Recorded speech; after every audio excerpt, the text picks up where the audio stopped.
महाराजगंज कुल्ही में हेलीकॉप्टर से पहुंचे डिप्टी सीएम केशव प्रसाद मौर्य ने विपक्ष पर साधा निशाना। बोले, इस बार मोदी जी को बनाए विश्व का सबसे अधिक बहुमत पाने वाला प्रधानमंत्री। महाराजगंज जनपद के कुल्ही में डिप्टी सीएम केशव प्रसाद मौर्य ने जनसभा को संबोधित किया। कुल्ही में लगभग 12 बजे डिप्टी सीएम ने अपने हेलीकॉप्टर से उतरे।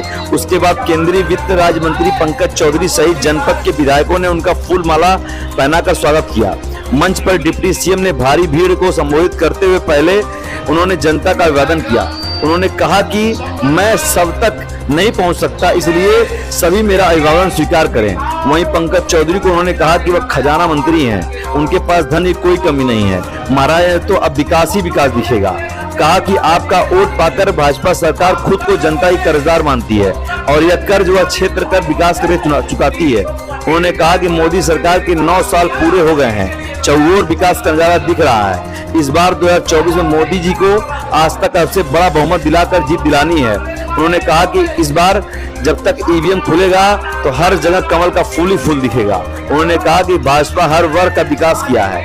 डिप्टी सीएम कुल्ही के आदर्श इंटर कॉलेज के प्रांगण में संपर्क के समर्थन अभियान को लेकर विशाल जनसभा को संबोधित करते हुए विपक्ष पर खूब निशाना साधा। उन्होंने कहा कि भले ही सभी विपक्षी एकजुट हो गए हों, लेकिन इस बार मोदी जी को ही जीतना है और सभी विपक्ष को लंबी छुट्टी पर विदेश यात्रा के लिए भेजना है। उन्होंने जनता से आह्वान किया कि इस बार 350 से अधिक सीटें जीतकर विश्व के सबसे अधिक बहुमत पाने वाले प्रधानमंत्री बनाना है।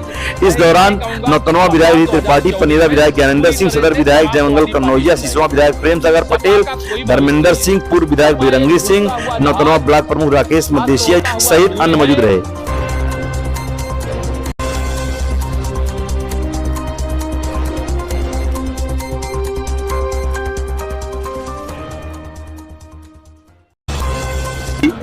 जो महागठबंधन बना रहे हैं उनके लिए खोदा पहाड़ निकली चूहिया वाला हाल होगा। जो महागठबंधन के संयोजक बने घूम रहे हैं श्री नीतीश कुमार जी, आप भरोसा रखना 2024 में जनता दल यू का खाता भी नहीं खुलेगा। और जो श्री अखिलेश यादव जी 80 सीटों का अहंकार दिखा रहे हैं, उनका भी मुझे उत्तर प्रदेश में खाता खुलता नजर नहीं आ रहा। मंत्री जी, अखिलेश यादव का कहना है 2014 में भाजपा आई थी, लेकिन 2024 में भाजपा जाएगी। क्या कहेंगे? मैं इतना ही कहूंगा कि सपा 2024 में पूरी तरह से समाप्तवादी पार्टी बन जाएगी। सपा का कोई भविष्य नहीं है। सपा एक डूबता हुआ जहाज, अस्त होता हुआ सूर्य है। भाजपा वर्तमान भी है और भाजपा भविष्य है।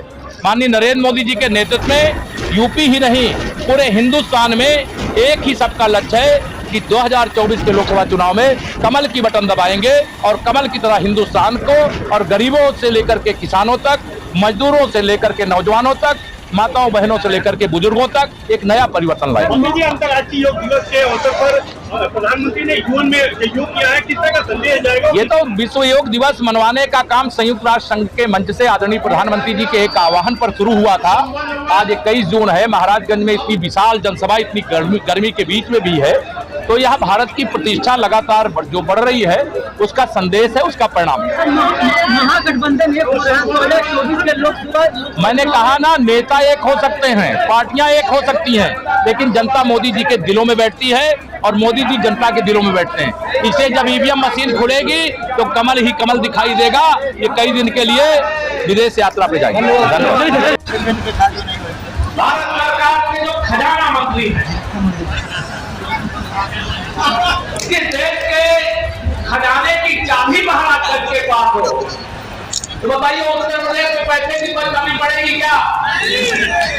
और वह कौन है? महाराजगंज के चहेते सांसद मेरे बड़े भाई आदरणीय पंकज चौधरी जी हैं, वह मंच पर विराजमान। आपका अभिनंदन करना चाहता हूँ। मुझे प्रदेश अध्यक्ष के नाते जिम्मेदारी दी थी। आप सब लोगों ने उत्तर प्रदेश में 40 विधायकों से 325 विधायक बना करके देने का काम किया। इसके लिए मैं आपको वंदन अभिनंदन करता हूँ। 2019 में लोकसभा चुनाव आया और ये सपा बसपा कांग्रेस वाले एक हो गए। सापनाथ, नागनाथ, कालियानाथ, 543 लोकसभा सीटों पर किसी प्रकार की जनसभाओं का आयोजन किया जा रहा है। क्यों किया जा रहा है? कि 9 वर्ष विकास के लिए समर्पित रहे, गरीब के लिए समर्पित रहे, किसान के लिए समर्पित रहे, नौजवान के लिए समर्पित रहे, माताओं और बहनों के लिए समर्पित रहे और गरीबों के जीवन में खुशहाली लाने के लिए समर्पित रहे। आप बताइए, अगर मैं महाराजगंज जनपद के लोगों से पूछूं, क्योंकि मैंने भी, मेरे प्रधानमंत्री जी भी गरीबी का जीवन जिए हैं और मुझे भी गरीबी में जीने का सौभाग्य मिला है, उसे मैं दुर्भाग्य नहीं सौभाग्य समझता हूँ, क्योंकि अगर गरीबों का दर्द हम लोग नहीं जानते तो शायद गरीबों की इतनी जिम्मेदारी से सेवा करने का काम भी हम लोग नहीं कर पाते। मेरे प्रधानमंत्री जी ने भ्रष्टाचार रूपी राशि, लोग जो कैंसर से भी अधिक खतरनाक है, उसको खत्म करने के लिए देश के 50 करोड़ गरीबों का प्रधानमंत्री जन धन योजना के अंतर्गत बैंकों में खाता खोलने का काम किया। बताइए, खाता खोला गया कि नहीं खोला गया? दोनों हाथ उठा के नहीं खोला गया कि नहीं खोला गया? और ये इसलिए खोला गया, मेरे प्रधानमंत्री जी ने कहा मैं भ्रष्टाचार से भारत को मुक्त कराऊंगा और डिजिटल इंडिया बनाऊंगा। ये नहीं होना चाहिए कि सपा बसपा की बैसाखी पर जब कांग्रेस की सरकार देश में चलती थी तो 100 रुपया दिल्ली से भेजते थे और जिनके पास पहुंचना था वहां 15 रुपया चलने वाली देश में कांग्रेस की सरकार होती मेरे साथियों तो 30 लाख करोड़ में कितना मिलता आप लोगों को? 4.5 लाख करोड़ मिलता और 25 लाख करोड़ रुपया ये बेईमान खा गए होते, दलाल खा गए होते। आप देख रहे हैं DVS न्यूज।